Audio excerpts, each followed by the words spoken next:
بعض لوگ جب ربیع الاول کا مہینہ آتا ہے تو وہ 12 تاریخ کو روزے کا اتنا اہتمام کرتے ہیں کہ اتنا وہ کسی اور مہینے میں روزہ رکھنے کا اہتمام نہیں کرتے،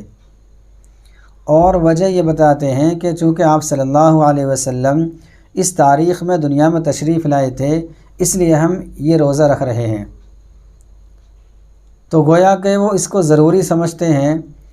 تو اس بارے میں یاد رکھ لینا چاہیے کہ 12 تاریخ کو روزہ رکھنا کہیں سے کہیں تک بھی ثابت نہیں ہے،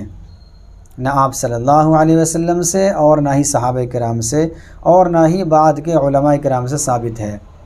اس لیے ہمیں ہر ایسی چیز سے اپنے آپ کو بچانا ہے جس کا شریعت میں کہیں سے کہیں تک بھی ثبوت نہ ہو، چونکہ دین نام ہے اللہ اس کے رسول کی اطاعت کا،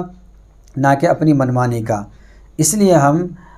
اس چیز کو ضروری نہ سمجھیں بلکہ اپنی اصلاح کو ضروری سمجھیں۔